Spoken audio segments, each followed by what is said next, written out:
All right, so hope everybody had a good New Year's and Christmas, and my brother and I are continuing a tradition that we started last year by publicizing our top 10 list of albums. We've been doing this for years. I haven't been as faithful as my brother, but now that we have a podcast that everybody's just dying to listen to and hear about our favorite music, you are welcome. No, it is really cool though that we have a lot of music listeners or listeners that share our fondness with music, and we do have a lot of dialogue on the side with about albums, and every now and then I'll tweet out what I'm listening to, and a lot of you guys are listening to the same thing. So my brother and I actually have somewhat of a good feel for what the other has been listening to this year, but we do not know each other's top 10. I'm going to wild guess it here. You're going to have a lot of rap in your top 10. Yeah, okay. Yeah, you are pretty much right. You got any? Yeah, actually I do. I try to have at least one rap album because I do like rap. Yeah. So I like to represent at least one per top 10 if there's something worthy. And I'd say that the last 7 or 8 years has been at least one rap album that I really did like. Yeah. So, yeah. Gotcha. Okay, cool. So we're not going to take up too much of your time. Mainly, this is for people that will be motivated to go out and listen to some things that maybe they haven't heard of or haven't given a listen to based on our recommendations. Obviously, because of copyright laws, we can't play anything really on this podcast, or iTunes usually picks it up and takes it off of the episode anyway. Well, I will start off with my number 10, and I'm sure a lot of you have given this one a good listen, but it is The Carter 5 by Lil Wayne. And Jared, have you listened to that at all? I have not, actually. Okay. And I really do like The Carter 3 a lot. That's Yeah. probably my top 20 rap albums, so I probably should get on this. Yeah. Here's the kind of embarrassing thing for me is I haven't really listened to any Lil Wayne album thoroughly until this one. Wow. Okay. I mean, it's just weird how sometimes certain artists escape you, and you just never really gave it a whirl. Yeah. I would definitely dig into his early mixtapes from the early 2000s. Yeah. Those things are pretty slick. Yeah. So that one snuck in for me. Number 10, The Carter 5, Lil Wayne. All right, so the more I listened to these albums, the harder it was for me to choose my number 10, believe it or not, because there were like 4 really good albums that all could have been number 10. Yeah. Shout out to MXPX's new album, the new Tiny Moving Parts, and a band called Idols. Those would have been my top 10 or number 10, but my official, I guess, number 10 is Pusha T, Daytona. Okay. That's my rap album of the year. The beats are fly. The guest spots are really good. Kanye West actually sounded really good on this album. But Pusha T, I've been a fan of his since he was in Clips, back in his Clips days in the early 2000s.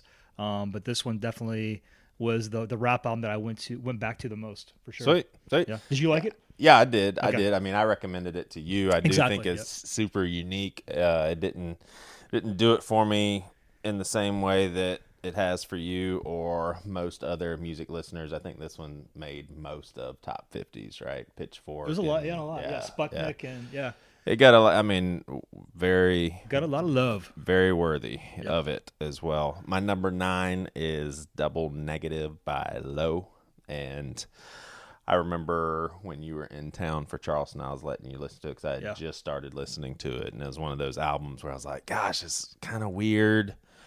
But I kept listening to it, and then finally ran into it's a song, I think it's called Trying to Work It Out, and I was like, man, this song is so good. And then it kind of draws you in. You know, you hear that one song, you're like, okay, the rest of it's got to be kind of good if this song is on here. But great album by Low. They've been putting out music literally since, I guess, the 90s. Yeah, I'd say early to mid-90s. Late 90s. They're still doing it, and this one seems to have gotten more recognition than any of their past albums, I guess. I guess I'm not totally familiar with how much recognition their former albums, but this one's a big one. Yeah, I would say they're definitely their post-90s output. This has been probably the most well-received. Yeah. It's funny because this is kind of an album I would not think that you would put in your top 10 because it's so experimental and weird. Yeah. And I haven't really been able to wrap my head around it yet, but I still am trying, and I'm still pursuing it because I know it's a great album. I love the sonic textures. It's got a really, really cool sound to it. And for those of you who aren't familiar with the band, this is radically What different. is a sonic texture? What is a sonic texture? Yeah, is that like a scientific thing going on? No, it's just okay. So sonic, means sound, right? Hedgehog. Ha ha ha. So sonic sound texture, like the way it kind of feels on your ears. Yeah. Would you not agree? It doesn't have a Yeah. weird sonic texture to it, or Yeah. kind of but what I would probably say something like it was recorded cool. it was recorded cool for sure. But again, for those of you who have not listened to Low, this is a radical departure from their old stuff. Yeah. Yeah, they pioneered the whole slowcore subgenre back in the 90s. And so this is way more electronic, way more processed, way more studio oriented versus their older stuff. Their 90s stuff was way more raw. Did it make your top 10? It did not. It did not? It did not, yeah. Yeah, but again, that's an album that I'm continuing to listen to, and I think my appreciation for it will be ever evolving. All right, let's hear your number 9. Number 9, I listened to a lot of metal this year. And so this is one of my favorite metal albums of the year, which was Yob, Y-O-B, Our Raw Heart. They've been around since, I think, the late 90s, early 2000s. And they put out really, really slow, plodding doom metal. Yeah. With a lot of clean vocals. So if you're kind of dabbling in metal and you kind of want to push yourself a little bit, this may be a good starting point because, again, it's the vocals are, for the most part, clean. Yeah. And it's not super heavy. I mean, it's heavy, but it's not fast. Right. And I think it's a good gateway band to check out metal. So, and the songwriting was really cool, very heartfelt. Apparently, this guy was dealing with a serious life-threatening illness the past couple of years. So I think this was the culmination of his battle with that. I mean, I know he came out on top, but again, it's a very heartfelt, powerful, strong doom album for sure. Yeah. Awesome. All right, so make a quick mention here. You and I were discussing how, I mean, obviously you guys get it. I mean, these lists are very personal to us. There's so much good music out here, and we don't listen to music for a living, trying to make sure nothing slips through the cracks. So this is obviously representative of stuff that we've personally been taking the time listening. You and I both said that a couple of albums that we just recently started listening to because of recent lists coming out with Pitchfork and Stereo Gum and all of that. But 2 of these albums on the list, you and I are pretty sure will find itself on our top 10 list at some point. But too late because we're putting it out right now. One of those is Snail Mail. It's an album called Lush. The band is Snail Mail. You and I are listening a good bit to that. And then Earl Sweatshirt's newest album. I mean, you would say that Earl Sweatshirt is super experimental for hip-hop. Most definitely. I would say Earl Sweatshirt in the past 5 years or so has been my favorite rapper. Yeah. Really, his last 2 albums are just unbelievable. So this one is, like you said, very experimental. It's very dense. Like I feel like while it's only 28 minutes long, it's gonna really take me a long time to wrap my head around. Yeah. But yeah, I like what I hear so far. Yeah. For sure. Yeah, sweet. Okay, well, my number 8 album is the Dirty Projectors Lamp Lit. You say prose or is prose? How do you say that? I would word? say prose. Prose. Yeah. Prose, cool. This album, I've always had kind of a sweet spot for this band, and none of their albums necessarily are earth-shattering from a standpoint that keeps them on a top 25 all-time albums, but they always put out an album that's just so fresh, and there's a newness, very unique instrumentation, and what's really cool is they always figure out a way for it to also sound super catchy. I know in the past the lyrics will sometimes be old school rap songs from the 90s, and they're actually singing it. I didn't realize that. Oh yeah, it's hilarious. Nice. It's hilarious. But yeah, just another great album by these guys. If you're looking for something fresh and interesting and something that doesn't sound like a lot of the stuff that people are listening to nowadays, check this album out, and maybe you'll want to visit some of their earlier stuff. But great album. All right, so now my number 8 album is, I don't know what you call this style of music, maybe noise. So the band is called Daughters, and the album is You Won't Get What You Want. And I'm not that familiar with their back catalog, but the hype for this band was absolutely insane this year. So I finally dove in, and I found myself not being able to stop listening to it. And in fact, I bought it on vinyl, and I've been listening to it the past So it's one of couple those months. weird noise Yeah, it's albums. super. It's okay. So the way the guy sings, I mean, is you almost, listen to this while you're working out, or like while you're just kind of relaxing. Like, when is this? I think it's great driving music. Oh, yeah. So if I'm driving on like 95 and this traffic's insane, this one kind of gets me like in that kind of fired up. Yeah, it's super intense, very dark. Instead of singing, the guy kind of talks his way through the songs. Maybe think back to early Nine Inch Nails. It has that kind of industrial quality to it. So I would say noise/industrial. In fact, when my daughter heard it in the car, she said, "Dad, is this industrial?" And I think it's a great way to kind of capture the sound, is industrial/noise. But if you want to find yourself listening to something a little bit more on the fringe out there, raw and intense, definitely check out Daughters. Yeah. Not Sweet. for everybody, though. Yeah, sweet. When my kids get in the car, they always say, "Dad, is this more of that gangster shit?" And I always say, "Yep." My number 7, I suspect that this makes your top 10, but maybe not. But 7 by Beach House. It is a very... I mean, if you listen to Beach House, there's not much to say as far as, I mean, they didn't go in like a new direction, or I mean, it's just your standard Beach House stuff, take it or leave it. But I think it was a little bit more complex this time around, though. Really? I think the song structures were a little bit. There was more variation, I thought. At least. But I like it though. Yeah, for sure. Yeah, it's a great album from start to finish. Beach House, for those of you that haven't checked it out, they just pull off like a very subdued, mellow sound. Vocals are not abrasive by any means. Kind of more of a laid back approach to. Yeah, they call it vocals. dream pop. Yeah, that perfect. Yeah, enough said. Yeah, great album. All right. Your number 7? Yeah, I would just say for that album, I mean, if we extended this to top 15 or top 20, that was probably my number 15 actually. But beautiful album, definitely check them out for sure. All right, so my number 7 is a band that Satan music. This is not satanic music actually. This is actually punk pop, believe it or not. Nice. So one of my favorite albums from the past couple of years, or favorite artist from the past couple of years, is Jeff Rosenstock. His new album this year is good. Wasn't one of my favorites, but he's also affiliated with a band called Antarctigo Vespucci. Yeah. And their album Love in the Time of Email is really catchy, melodic pop punk that I strongly suggest or recommend that you check out if you're into that kind of stuff. Excellent songwriting. The lyrics are great, humorous, very relatable, and just really catchy music. Sweet. Yeah. My number 6 is a recent induction to my top 10. In other words, I have been able to listen to this album enough in the last 3 weeks to know it belongs, and then I had to figure out which albums I liked it better than, but that it's Bark Your Head Off Dog by Hop Along. Very melodic, just extremely strong vocals, female vocals. Yeah. It almost reminds you if Janis Joplin lived in 2018 and listen to emo. Yeah, joined a emo indie band. But one thing I noticed about Hop Along is how they don't try to go for any like thick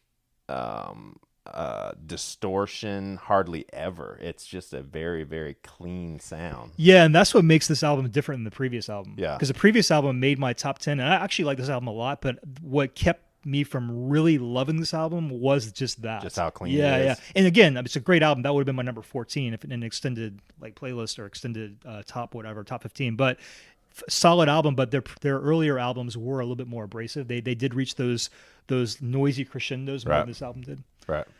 Dang, so far we don't have any overlap. Yeah. Interesting. Yeah. Number 6 for me was a band or an artist that has been in my previous top 10s. Her new album this year, I think, is her best. That's Mitski, Be the Cowboy. Oh, yeah. This was Pitchfork's number 1, I think. Anyway, beautiful album, just really gorgeous pop, excellent vocals, interesting songwriting, very introspective. solid. I mean, I think there's a degree of experimentation, but overall, it's more of a pop album. Yeah. But a solid pop album Yeah. for sure. My number 5 is Dirty Computer by Janelle Monáe, and I've actually been listening to her now since the very first Pitchfork top 50 list that I paid attention to. I remember seeing her and reading the description and checking it out and being like, oh my gosh, this is my kind of R&B.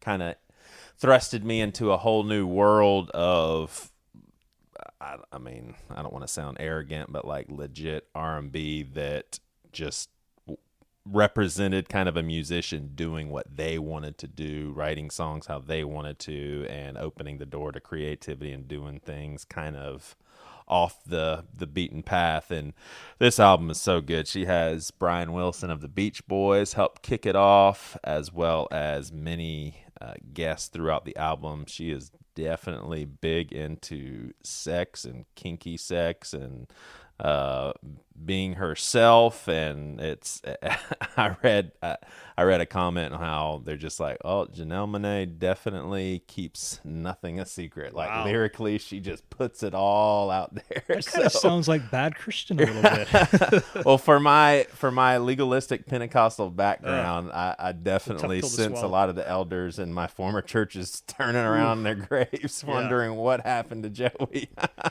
I mean, I'll be honest. It's a little personal to share, but when I first listened to the album, like at least 3 songs I just had to skip because they were just so over the top. But now I think I can.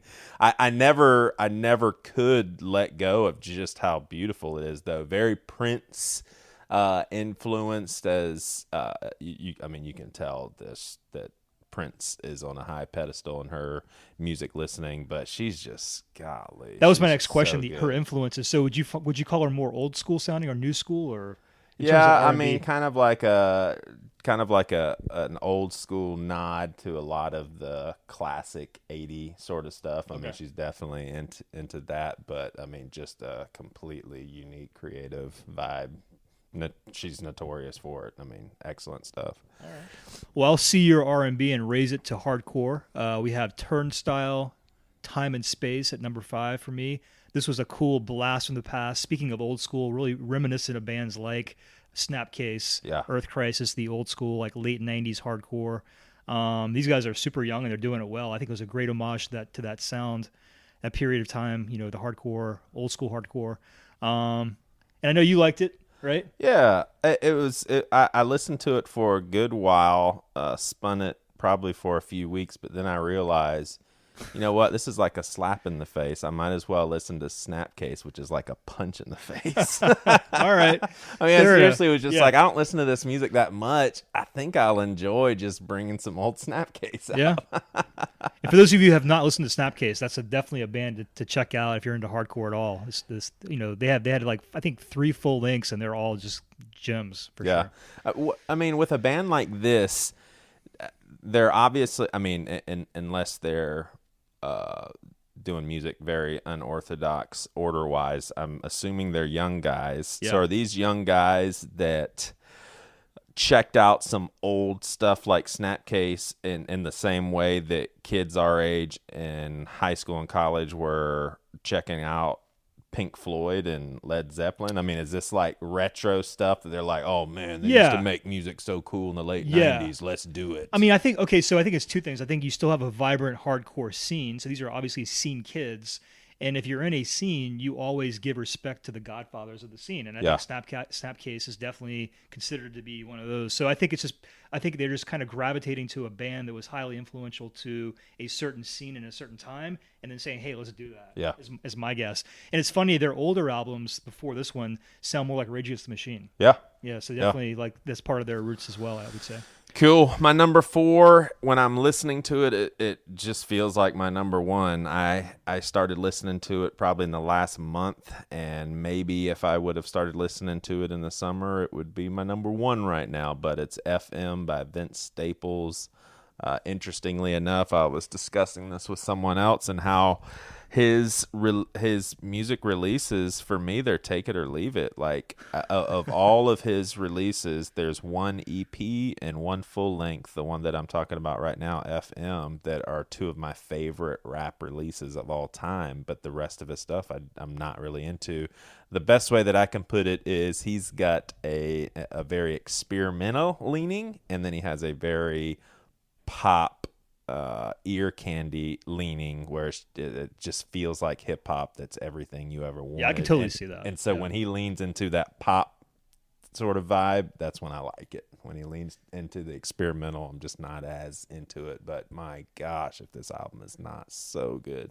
Yeah, I just started listening to it like within the last 2 weeks, and I would say that it's definitely the most immediately rewarding rap listen of the year for me. I mean, I'm gonna give it some more spins to make sure I really like it before I can put it into a list. But as far in terms of just immediately liking it and getting it, it clicks right off the bat. Well, I'm looking at the rest of my list, and we will have no overlap whatsoever. That may be a first. Could be.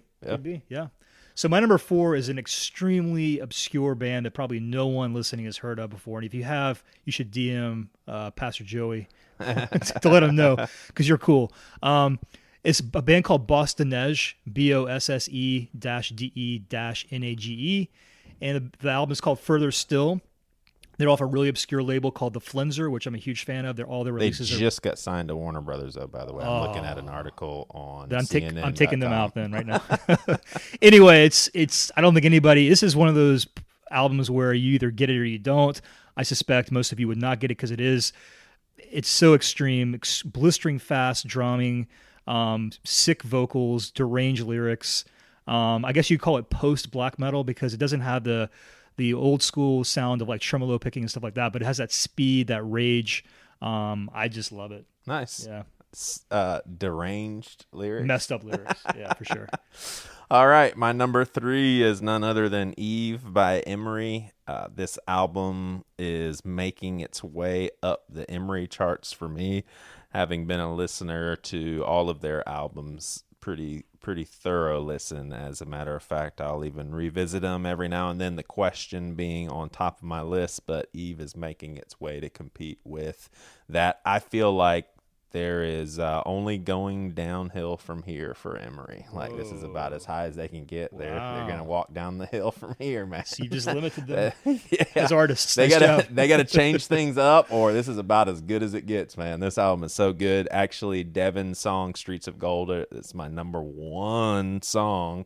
I put together a little top 10 list that we aired on BC Club episode for Bad Christian listeners that pay to be a part of a club. And so this was my number 1 song, Streets of Gold, and this album is just so good. Eve by Emery. Cool. I mean, I haven't listened to too much of that album yet, but what I've heard, I definitely do like, and I will definitely revisit it. And it's kind of funny. My number 3 is probably the same genre, and I think they're contemporaries, but it's the first album by this band that I've ever listened to. They're called Senses Fail, and the album is If There Is Light, It Will Find You. This is definitely not really my cup of tea these days, but this album I cannot stop listening to. I don't care what song I put it on. I just am locked in. What's not your cup of tea? This style, like, I guess I would call it like early 2000s emo, punk emo or whatever. And not to slam it, it's just, I'm an older dude now, so I listen to different things. But this album is just so catchy. The songwriting is so good. I can't find a single bad song on it. And I just, probably the most listened to album, probably the second most listened to album of the year for me. Nice. So if you're into the scene, if you're into that like punky emo type stuff, you can't go wrong with this album in my opinion. Yeah, I think I want to say I checked it out at some point in the year off of your recommendation, and it's one of those I need to circle back around because I do think that you and I discussed recently too, just the whole streaming music, and you and I have both recently kind of converted to listening to music on Apple Music. You've also gone the vinyl route. I have not, but I think overall we see it as a positive experience. My biggest thing is I feel like, sure, the potential, and a lot of people don't. I mean, this is eventually going to be a lost art. I would say a lot of music listeners, they don't understand what it was like to have clarity in your CD player in your Right. car for months at a time and hang on to every second of every song. Like those days are gone. But oh shoot, I lost my train of thought. I think maybe what you're trying to say is that because we have access to so much music, it's hard to stay committed to a certain album to really experience it in its full. Yeah, and I think that when you've been listening to music as long as you and I have, knuckleheads, it's crazy. It's like you think that adults, they eventually kind of move on from being so much into music, and here we are in our 40s and we're still listening to music in the same way. But I think the thing that intrigues me is I do feel like for the most part, like the chances are there to miss out on a really great album because it doesn't get your interest right away. And you and I both experienced some of our greatest albums being the result of patience and, following, continually listening. And, I think that something's wrong with my mind. It's New Year's morning. But I would say, too, that I think that's the true value in these end-of-the-year lists, because if you are an avid listener like we are, if that does happen to you where you go to an album, it doesn't click immediately, this time of year reminds you of the albums that may have fallen through the cracks because they're written by people who are also really into music. So I'll go back to the albums that you really like. Maybe you'll revisit some of the ones that I really like, and that'll kind of help us not make those mistakes with certain albums. Yeah.